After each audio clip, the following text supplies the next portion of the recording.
SGX Nifty पर नजर डालते हैं। करीब 60 अंकों की तेजी के साथ 24,900 के पार भारतीय बाजारों के लिए पॉजिटिव संकेत गिफ्ट निफ्टी यानी SGX निफ्टी आज दे रहा है, तो शायद भारतीय बाजार हरे निशान में खुलते हुए नजर आ सकते हैं। एशियाई बाजारों पर नजर डालें तो यहां पर मिलाजुला कारोबार है। निकाय में करीब 1% की गिरावट है, तो कॉस्पी यहां पर करीब आधे % की तेजी आज के ट्रेडिंग सेशन में दिखी है।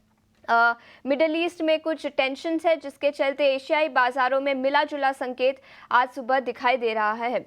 अमेरिकी बाजारों की बात करें तो यहां पर काफी एक्शन था। शुक्रवार के ट्रेडिंग सेशन में डाउ जोन्स और S&P 500 1% से ज्यादा की तेजी के साथ बंद होते हुए नजर आए शुक्रवार को, और नैस्डैक में भी करीब 1.5% की तेजी दिखी। याद रखें, जेरोम पॉवेल की कुछ कमेंट्री आई जो काफी अच्छी थी। रेट कट्स हो सकते हैं सितंबर के महीने में। 67% लोगों का मानना है कि 25 बेसिस पॉइंट्स का रेट कट हो सकता है, और बाकी 33% लोगों का मानना है कि 50 बेसिस पॉइंट्स का रेट कट हो सकता है। तो यहाँ पर थोड़ा सा कंफ्यूजन है, लेकिन रेट कट होना ये संभव है सितंबर के महीने में, जिसके चलते अमेरिकी बाजारों में तेजी दिखी। इनफैक्ट टेक्नोलॉजी शेयरों में भी काफ़ी एक्शन था। टेस्ला और एनवीडिया दोनों ही शेयरों में 4% से ज़्यादा की तेज़ी शुक्रवार के ट्रेडिंग सेशन में दिखी। इनफैक्ट पूरे हफ्ते की बात करें तो पूरे हफ्ते भी अमेरिकी बाजार हरे निशान में बंद होते हुए नजर आए। तो नैस्डैक में 1.5% की तेज़ी, डाउ जोन्स और S&P 500 यहाँ पर भी 1 से 1.5% की तेज़ी शुक्रवार पूरे हफ्ते के लिए दिखी।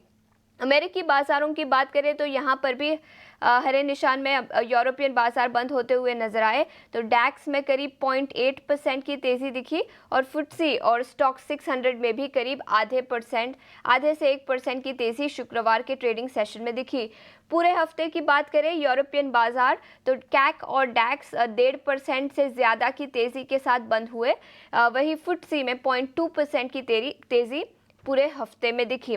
कमोडिटी मार्केट पर भी नजर डाल लेते हैं। जैसे मैंने बताया, मिडिल ईस्ट में टेंशन्स है, जिसके चलते ब्रेंट क्रूड के दाम में फिर से एक तेजी दिखी है। याद रखें, पिछले हफ्ते डिमांड कंसर्न्स थे, चाइना से डिमांड कम होती हुई नजर आ रही थी, जिसके चलते ब्रेंट क्रूड के भाव $73-74 के आसपास चले गए थे, लेकिन अब फिर से तेजी दिखी है और ब्रेंट क्रूड $79.5 के आसपास चल चुका है। WTI क्रूड भी $75 के पास, और गोल्ड यहां पर भी फिर से चमक बढ़ी है। याद रखें, $2,550 पर आउंस के रिकॉर्ड ऊंचाई से थोड़ी सी गिरावट दिखी थी, लेकिन अब फिर से सोना भी रिकॉर्ड ऊंचाई पर पहुंच चुका है $2,550 पर आउंस के पास।